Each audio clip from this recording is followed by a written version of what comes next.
오늘 함께 보실 말씀은 요한복음 2장 1절에서 12절까지 말씀입니다.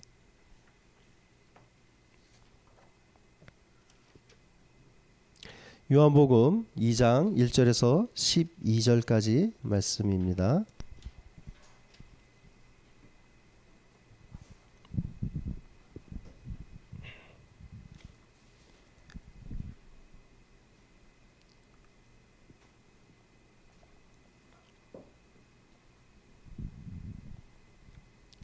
다 찾으셨으면 한 절씩 교독하고 마지막 절은 같이 12절은 같이 합독하도록 하겠습니다. 사흘째 되던 날 갈릴리 가나에 혼례가 있어 예수의 어머니도 거기 계시고 예수와 그 제자들도 혼례의 청함을 받았더니 포도주가 떨어진지라 예수의 어머니가 예수에게 이르되 저들에게 포도주가 없다 하니 예수께서 이르시되 여자여 나와 무슨 상관이 있나이까 내 때가 아직 이르지 아니하였나이다. 그의 어머니가 하인들에게 이르되 너희에게 무슨 말씀을 하시든지 그대로 하라 하니라. 거기에 유대인의 정결 예식을 따라 두세 통 드는 돌 항아리 6이 놓였는지라. 예수께서 그들에게 이르시되 항아리에 물을 채우라 하신즉 아기까지 채우니 이제는 떠서 연회장에게 갖다 주라 하심에 갖다 주었더니 연회장은 물로 된 포도주를 맛보고도 어디서 났는지 알지 못하되 물 떠온 하인들은 알더라. 연회장이 신랑을 불러 말하되 사람이 먼저 좋은 포도주를 내고 취한 후에 낮은 것을 내거늘 그대는 지금까지 좋은 포도주를 두었도다 하니라. 예수께서 이 첫 표적을 갈릴리 가나에서 행하여 그의 영광을 나타내심에 제자들이 그를 믿으니라. 그 후에 예수께서 그 어머니와 형제들과 제자들과 함께 가버나움으로 내려가셨으나 거기에 여러 날 계시지는 아니하시니라. 아멘.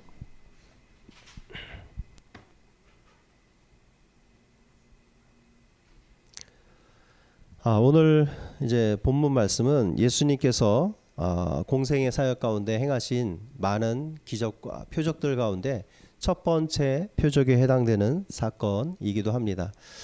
지난 시간에는 이제 장절의 순서에 따르지 아니하고 요한복음 11장을 했습니다. 요한복음 11장은 이제 나사로의 죽음에서 다시 살아나는 사건을 다룬 것이 기록되어져 있습니다. 사람에게 있어서 큰 일이라고 할 수 있는 대사 가운데 한 가지는 이제 장례와 또 결혼이라고 볼 수 있습니다. 지난 시간에 장례를 다루었고 이번 시간에는 결혼에 관해서 또 다루게 됩니다. 보통 우리가 일륜지 대사라고 하는 결혼 의식 가운데에는 또 많은 사람들이 그 일에 관여하고 또 굉장히 신경을 많이 씁니다. 여러분들이 이제 보통 결혼식을 갔는데 결혼식이 좋았다라고 하면 보통 두 가지로 해석될 수 있습니다. 하나는 결혼식 가운데 특별한 이벤트가 있어서 아주 흥겹게 축하 무대가 있어서 그것이 인상에 남아 결혼식이 좋았다 하는 경우가 있습니다. 또 한 가지 경우는 결혼식을 마친 후에 뷔페 음식을 먹었는데 그 뷔페 음식이 아주 흡족하게 맛있었을 때 우리는 그 결혼식이 좋았다라는 평가를 내리게 됩니다. 이 두 가지 외에는 거의 뭐 결혼식이 별 기억에 남지는 않습니다. 뭐 축사도 잘 기억나지 않고 거기에 있었던 많은 사람들도 기억이 잘 나지 않습니다. 특별히 이 결혼식 가운데서 이 혼주들이 가장 신경 쓰는 부분이 뭐냐면 결혼 음식과 관련된 부분입니다. 예식장하고 보통 계약을 맺게 되면 몇 명이 올 것이다 라는 하객 숫자를 대강 이야기해 줍니다. 이 숫자를 대강 이야기해서는 안 됩니다. 좀 실제 인원에 근접하게 이야기를 해야 되는 부분이 뭐냐면 너무 많게 책정을 하면 그 금액을 나중에 손님들이 다 오지 않아도 물어주어야 됩니다. 경제적인 손실이 발생합니다. 또 너무 적게 이야기했으면 손님들이 많이 왔을 때 음식이 없어 못 먹고 돌아가시는 분들이 집으로 돌아가시는 분들이 계십니다. 덜 와도 고민이고 더 와도 고민이고 또 예측을 잘 해야 좀 이렇게 안심하고 잘 치루었다라고 이야기합니다. 손님들에게 미안하지 않으려면 어느 정도는 적당한 음식을 준비하고 그것이 떨어지지 않도록 늘 수시로 체크하고 그것을 통해 또한 결혼식 하객들의 마음을 안정시켜 줘야 됩니다. 예수님 시대 당시에 이 결혼 의식은 우리처럼 이렇게 하루 만에 끝내는 예식이 아니라 보통은 지속되는 결혼식입니다. 일주일간의 그 결혼식을 예식을 통해서 사람들에게 계속 음식을 대접하고 기쁨과 즐거움을 함께 공유하는 그런 시간입니다. 예수님이 공생의 시작을 하시면서 어떻게 그 가장 첫 출발을 첫 번째 표적을 이 가나의 혼인 잔치에서 행한 것은 조금 특별한 의미를 가지고 있습니다. 제가 지금 표적이라고 말씀드렸습니다. 기적이 아니고 표적이라고 말씀드린 이유는 조금 있다가 다시 설명드리겠습니다. 예수님의 공생애는 제자들을 부르심으로써 이미 시작되었다라고 볼 수 있습니다. 빌립과 나다나엘을 불렀습니다. 나다나엘이 어떻게 나사렛에서 선한 것이 날 수 있느냐라고 빌립에게 반박했었습니다. 그런데 그 나다나엘이 예수님 앞에 왔을 때 내가 무화과나무 아래에서 기도하는 것을 보았다라고 말씀하시니까 나다나엘이 예수님 앞에 그냥 엎드리고 맙니다. 그 제자들을 부르심으로써 이제 그들과 함께 사역을 시작하신 것입니다. 자, 이 빌립과 나다나엘을 부른 지 사흘 만에 예수님께서 가나의 혼인잔치에 가셨습니다. 아마도 이 예수님의 어머니 마리아가 이 신랑 쪽과 좀 관계가 있어서 그 예식의 일부분을 맡아서 진행하는 것으로 보입니다. 그것이 아니라면 굳이 마리아가 포도주가 떨어진 것에 대해서 신경 쓸 하등의 이유가 없습니다. 마리아도 예수님도 가까운 사이였기 때문에 아마 그 결혼식의 순서들을 일일이 좀 신경 썼던 것으로 보여집니다. 예수님은 이미 나다나엘과의 대화에서 자신이 인자요 하나님의 아들이심을 드러내셨습니다. 너와 동떨어져 있었지만 너의 일거수일투족을 알고 있다. 하나님의 전능하심, 전지하심을 이미 드러내 보여주신 것입니다. 또한 자신이 이제 영광을 드러냄으로써 제자들이 예수님을 더 신뢰하게 만드는 이 첫 번째 기적을 가나에서 행하셨습니다.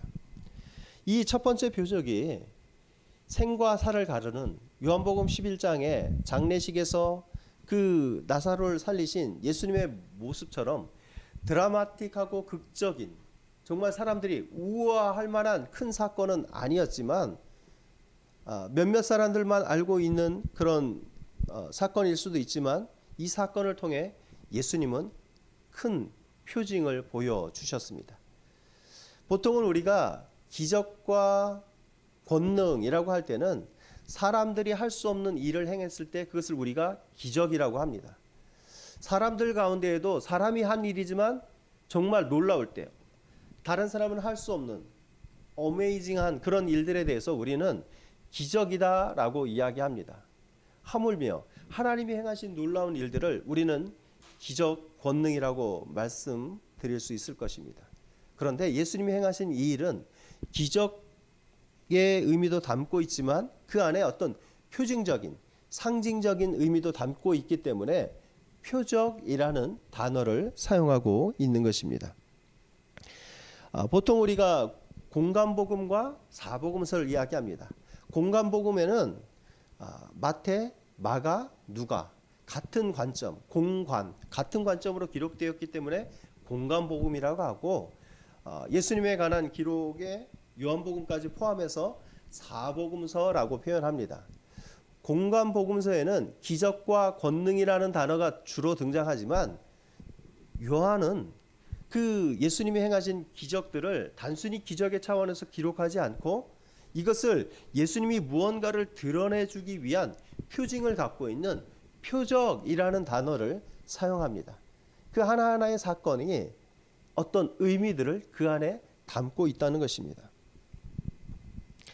요한복음 2장의 이 혼인잔치의 신랑 신부를 통해서 신랑 대신 예수님을 드러내신 사건이다라고 요한은 말하고 싶었던 것입니다. 요한복음 2장에는 두 가지 사건이 등장합니다. 하나는 이 가나의 혼인잔치에서 물로 포도주를 바꾼 사건이고, 또 하나는 성전을 청결하게 하는 사건입니다.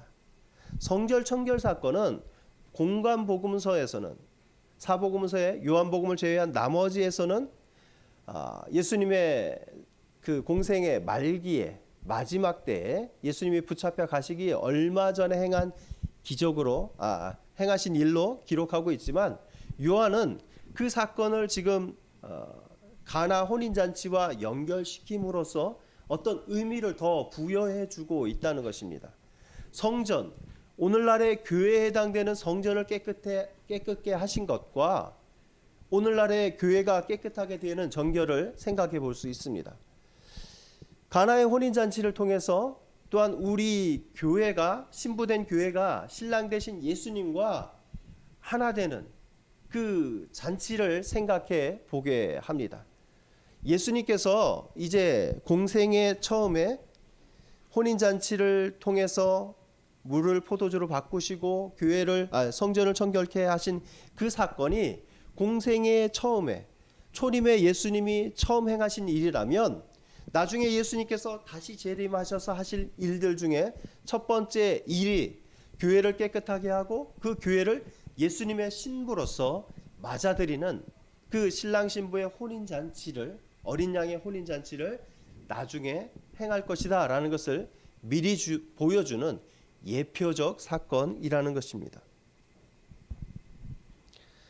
교회는 예수님의 신부로서 깨끗함과 정결함을 가지고 신랑 대신 예수님을 맞을 준비가 되어 있어야 된다는 것입니다. 이 잔치에 있어서 예수님은 진정한 잔치의 주인이 누구인가를 보여주고 계십니다.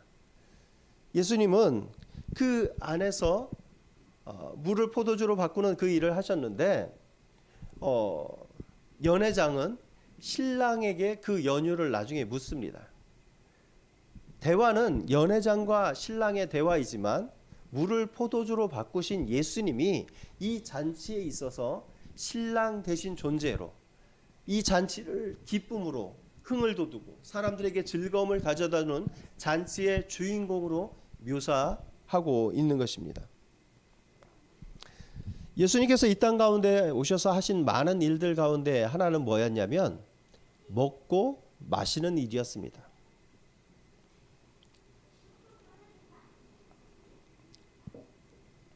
유대인들이 예수님에 대해서 비아냥거렸던 이야기 중에 하나가, 예수님은 먹고 마시고 취한다 라고 하면서 이전에 어떤 세례 요한의 금욕적인 삶에 비해서 예수님은 그렇지 않다, 조금은 거룩하지 않고 너무 자유분방하고 또 죄인들과 또 병든 사람들과 함께하는 좀 깨끗지 못한 사람, 부정한 자로 예수님을 오해하기도 했습니다.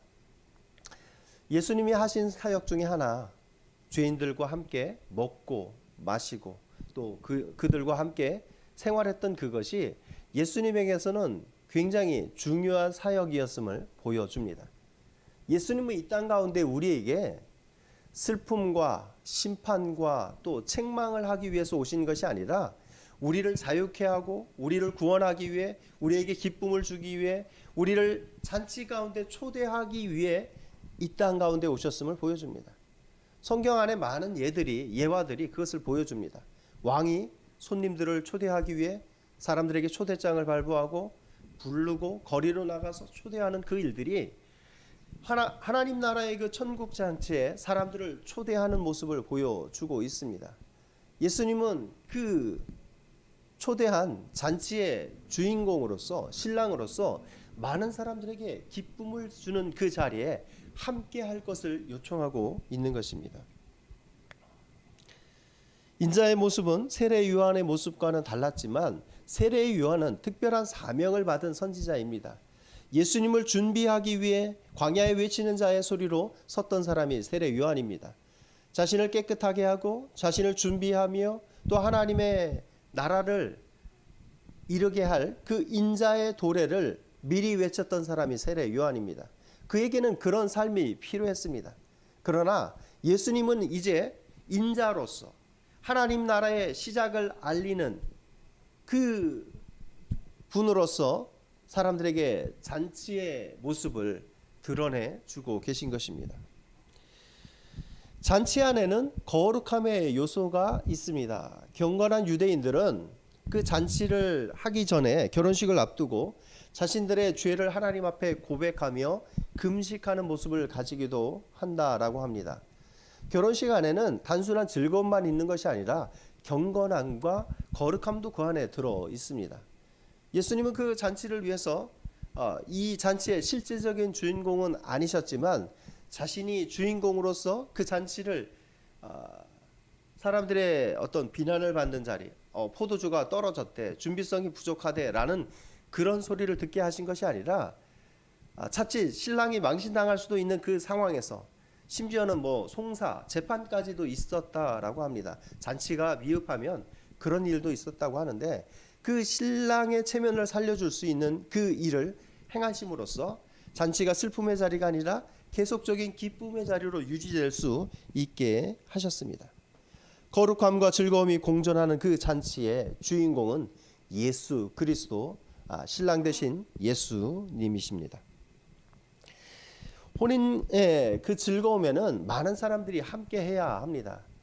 여러분도 이제 결혼식에 이제 누가 초대를 하면 가서 함께 즐거워하고 식사를 하고 그 즐거움을 함께 할 것입니다. 우리는 또 누군가의 슬픔의 자리에도 함께 해야 합니다.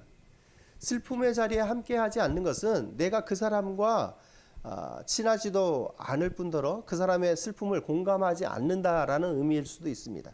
그래서 내가 가깝다라고 생각하는 누군가가 나에게 그 결혼식이나 장례식에 알려주지 않으면 내 안에 섭섭한 마음이 있습니다. 왜냐하면 나는 그 사람과 친하다라고 생각했는데 나를 초대하지 않았어요. 나를 중요하게 또는 친하게 생각하지 않는구나. 나는 가서 부조하고 싶었는데 연락을 못 받은 것으로 섭섭해할 수 있습니다. 그래서 슬픈 일도 기쁜 일도 가까운 사람들에게는 잘 알려주는 것도 필요합니다. 나중에 알게 되면 조금 화가 날 수도 있는 상황이기 때문입니다.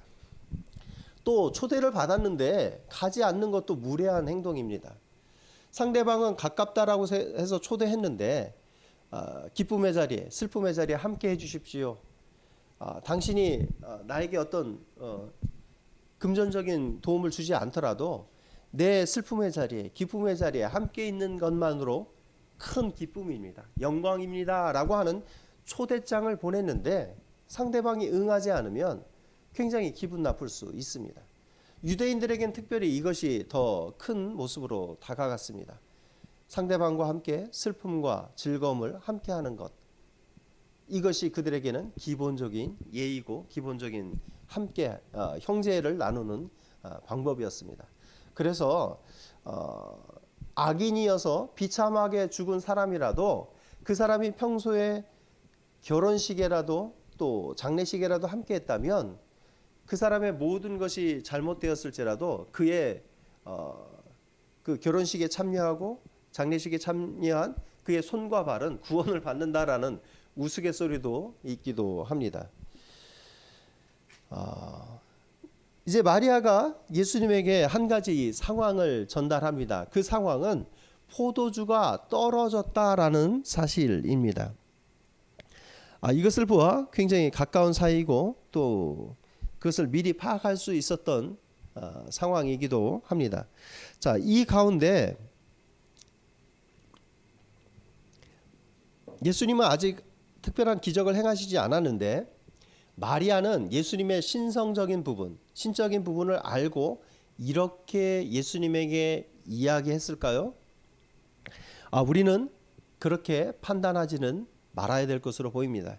마리아는 천사가 수태할 것을 고지해 주었지만 예수님의 나심이 특별한 것은 알고 있었지만 예수님의 하나님 되심을 아직은 모르고 있고 믿었다라고 말할 수 있는 부분은 아직 없습니다. 지금 예수님의 육신적인 아버지 요셉은 등장하지 않는 것으로 보아 요셉은 아마도 이때 이미 죽은 상태였던 것으로 보여집니다.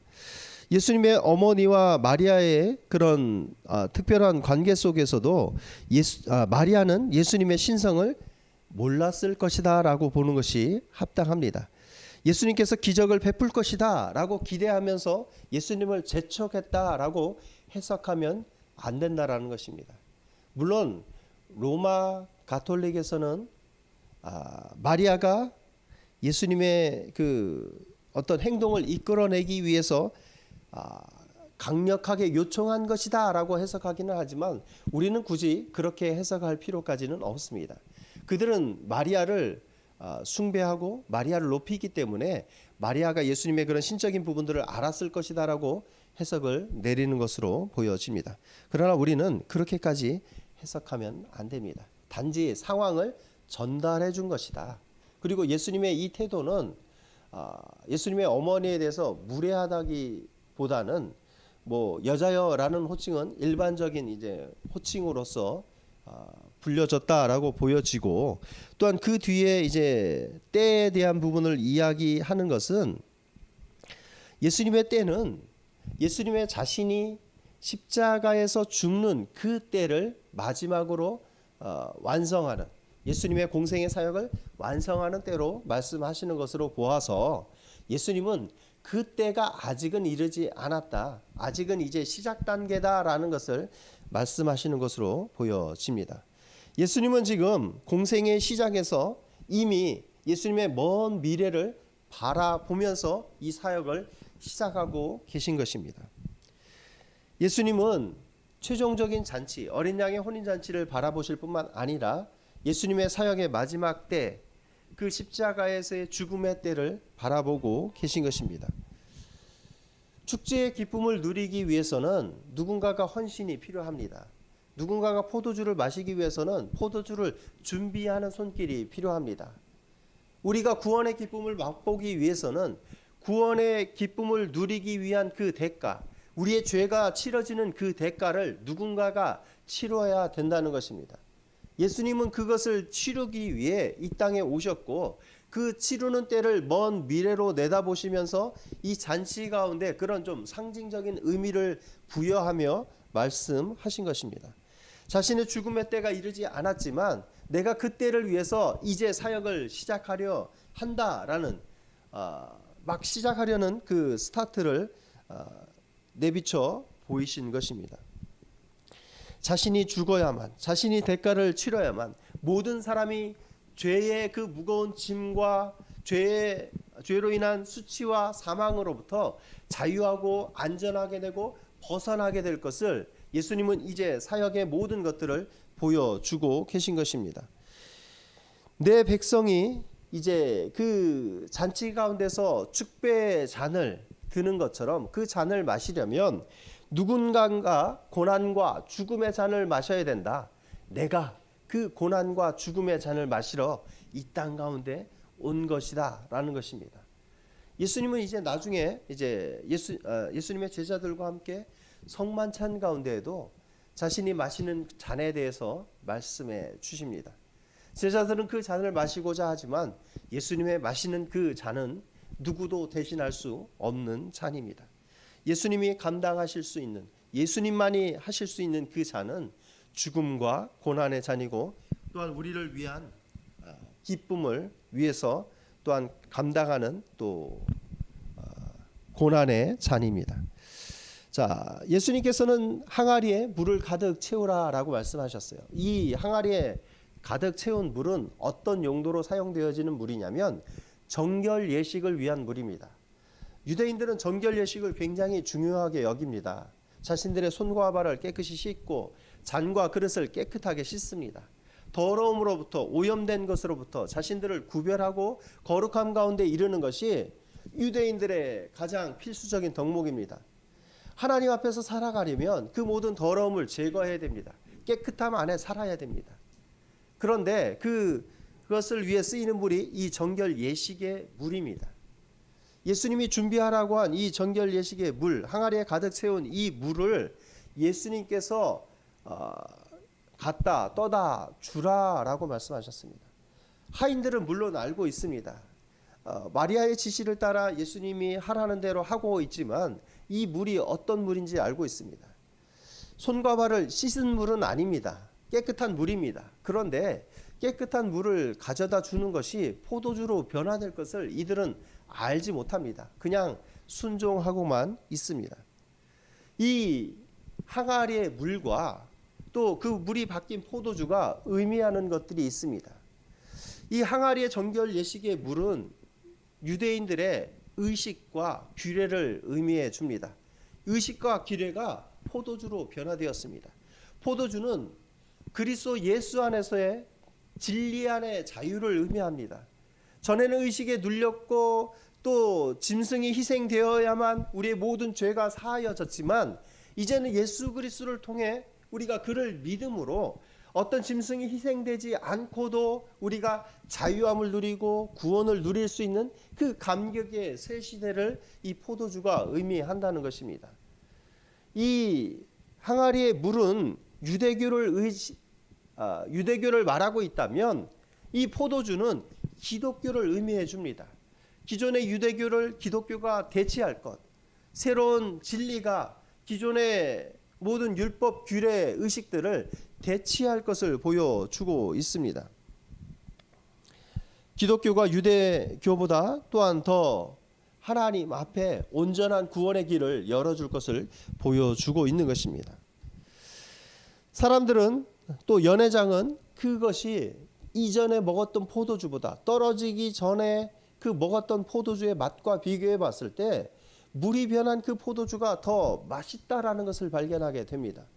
일반적인 사람들의 상도덕이나 어떤 관례를 넘어서는 것을 보여줍니다. 음식 장사를 하시는 분들이 처음에는 질 좋은 고기로 사람들을 이제 고객을 만들고 그 단골 고객들이 계속 오게 되면 나중에는 어떻습니까? 더 질 좋은 고기를 냅니까? 아니면 좀 질이 떨어지는 고기를 냅니까? 상품을 팔 때에도 그렇습니다. 어떤 사과 상자나 뭐 딸기 상자를 열어보면 위에는 아주 빛깔 좋고 때깔 좋고 큼지막한 것들이 위에 있는데 밑에를 꺼내보면 썩고 상하고 문드러진 것들이 그 밑에 깔려 있습니다. 물론 위에 있는 것들에 눌려서 그렇게 됐다라고 볼 수도 있지만 대개는 안 좋은 것들을 가리고 포장하고 그것이 일반적인 상술입니다. 기독교적인 세계관, 기독교적인 마인드는 이렇지 않기를 축복합니다. 하나님이 원하시는 정의와 공의는 사람에게서만 하나님이 기대하시지 않습니다. 사람에게서도 하나님이 원하시는 하나님의 모습을 닮은 공의와 정의가 우리 안에 있어야 되겠지만 하나님은 저울과 추에서도 하나님의 공의가 실현되어야 된다라고 성경을 통해서 말씀해 주고 있습니다. 돈이 되든 안 되든 우리는 최선을 다해야 합니다. 겉만 번지르한 것이 아니라 안과 밖이 동일해야 됩니다. 시간의 전후가 동일해야 됩니다. 전에는 잘했는데 지금은 그렇지 않다면 그 모습을 바꾸어야 됩니다. 위와 아래가 동일해야 합니다.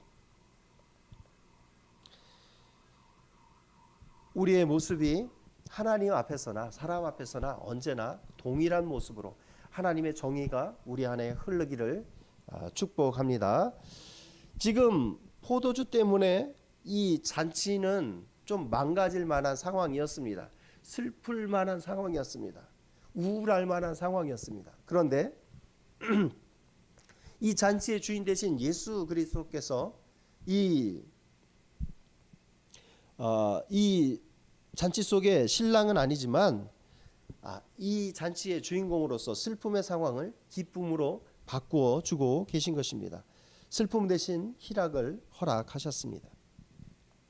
자, 예수님께서 행하신 이 표적으로 말미암아 또 다른 결과가 초래했습니다. 11절 말씀 보겠습니다.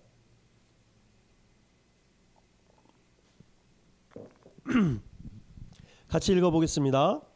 예수께서 이 첫 표적을 갈릴리 가나에서 행하여 그의 영광을 나타내심에 제자들이 그를 믿으니라. 아멘.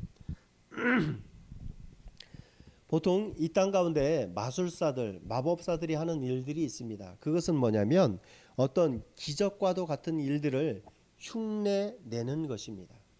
그들은 실제 그 일을 행하지는 않지만 그 일이 사람들의 눈에 그렇게 보여지도록 흉내내어지고 눈을 감추는, 눈을 이렇게 속이는 행위들입니다. 모세가 행한 기적 가운데 출애굽기 7장 가운데 보면 첫 번째 기적으로 행한 일들이 나일강이 피로 변하는 기적을 행했습니다. 자, 애굽의 마술사들이 그 일을 똑같이 흉내냈을까요? 안 냈을까요? 흉내냈습니다.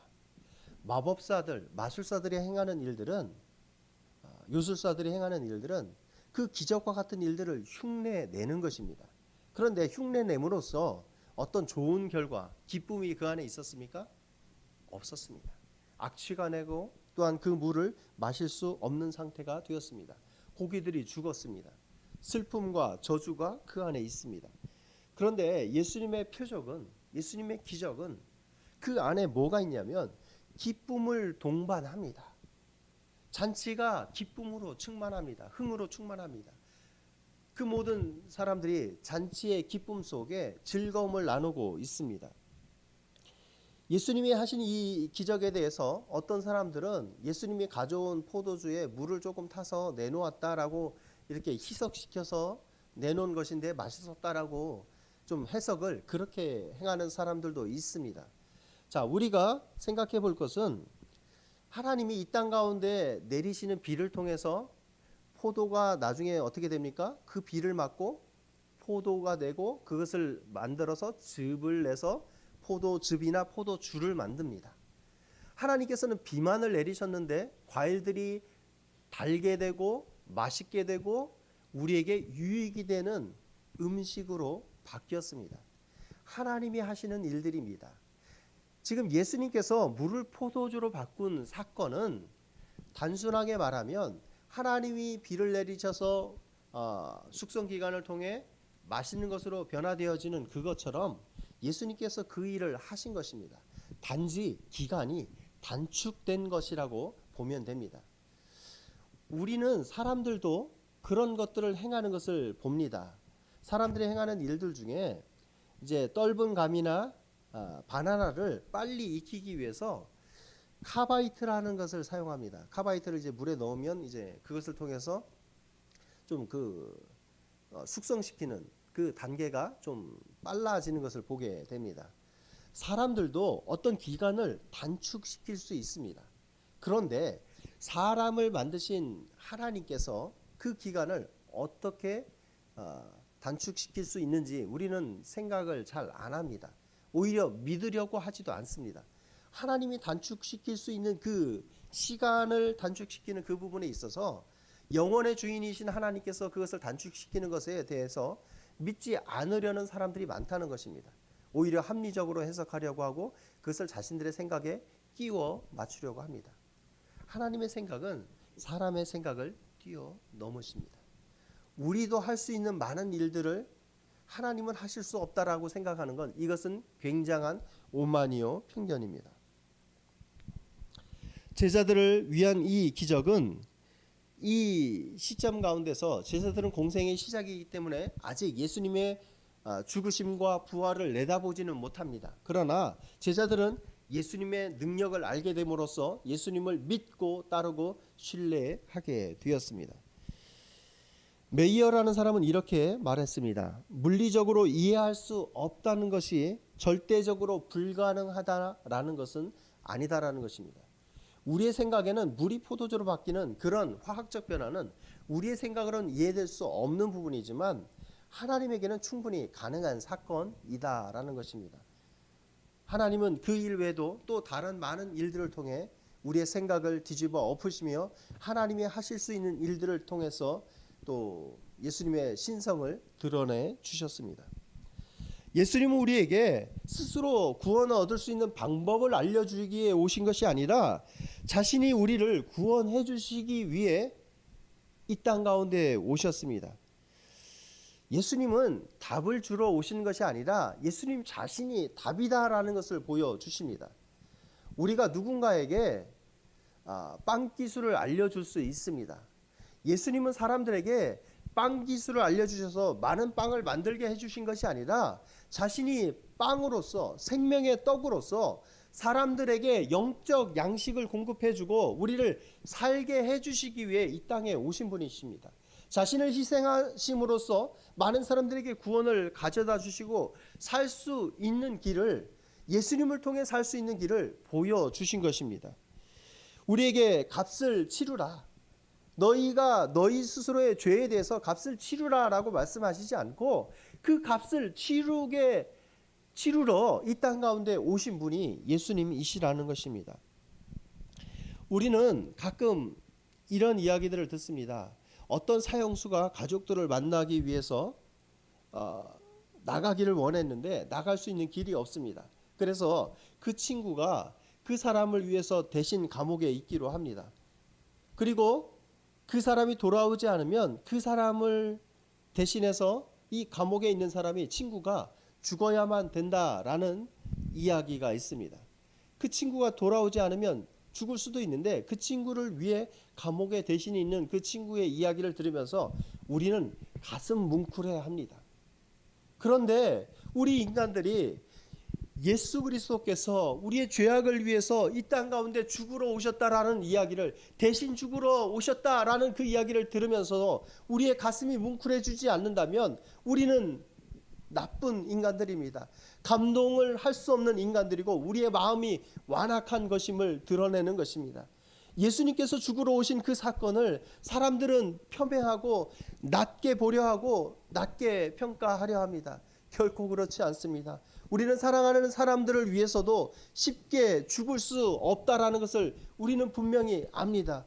예수님이 우리의 죄악을 위해서 왜 죽으셔야만 했는지 우리는 생각해보고 그 예수 그리스도의 죽으심을 생각해보며 우리는 그 사랑과 은혜를 기억해야만 합니다. 다른 사람이 할 수 없는 그 일을 예수님은 하셨습니다. 우리는 성만찬이라는 의식을 통해 예수님과 그 잔치에 동참합니다. 예수님께서 우리를 위해 자신의 살을 내어주셨구나, 우리를 위해 자신의 피를 쏟아 주셨구나를 성만찬을 통해 생각해 봅니다. 우리는 그 잔치, 성만찬을 통해 먼 미래 어린 양의 혼인잔치를 생각해야 합니다. 교회는 정결하고 깨끗하며 그 잔치를 준비하며 살아가야 됩니다. 우리 모두는 하나님의 교회로 서 있는 자들입니다. 건물이 교회가 아니라 우리 각자가 하나님의 교회입니다. 든든히 서가야 됩니다. 하나님의 사랑 안에 살아가야 됩니다. 말씀을 맺겠습니다. 슬픔을 기쁨으로 바꾸시는 예수 그리스도를 의지하고 또한 그를 믿고 바라봄으로 살아가야 됩니다. 물과 같은 맹탕의 삶, 또 의식적인 삶이 아니라, 남의 눈에 보여지는 삶이 아니라 진한 포도주의 삶으로 삶의 진정한 변화를 느끼고 맛보고 그 포도주의 향기가 나듯이 우리의 삶에 그리스도의 향기를 바라며 그 안에 기쁨을 누리며 다른 사람들에게도 복의 통로로서 포도주가 많은 사람을 기쁘게 하는 것처럼 우리의 삶이 다른 사람들의 삶에 복을 나눠주며 그들도 함께 기쁨에 동참할 수 있도록 할 수 있는 그런 선한 영향력을 가지고 살아가는 모든 성도님들의 삶이 되시기를 축복합니다. 기도하겠습니다. 사랑의 주 하나님, 감사합니다. 우리의 삶이 하나님 안에서 살아가기를 원합니다. 변화된 삶으로 예수 그리스도를 주인으로 삼고 살아가는 기쁨의 삶이기를 원합니다. 신랑 되신 예수님이 있는 그 잔치는 기쁨의 잔치입니다. 즐거움의 잔치입니다. 누가 뭐래도 그 잔치 가운데 나갈 수 있는 신부된 삶을 살아가게 하여 주옵시고 잘 준비된 신부로서 다시 오실 예수님을 바라보며 살아갈 수 있는 믿음의 사람들이 되게 하여 주시옵소서. 우리의 연약함을 하나님 앞에 내어놓습니다. 우리의 모든 삶의 주인 되신 예수 그리스도께서 우리의 모든 삶의 결정권을 주관하시며 우리를 그 말씀과 약속에 따라 살게 하시며 또한 이 땅 가운데 거룩함으로 정결함으로 변화된 삶으로 살 수 있게 인도하여 주시옵소서. 감사합니다. 이 모든 것 예수 그리스도의 이름으로 기도합니다. 아멘.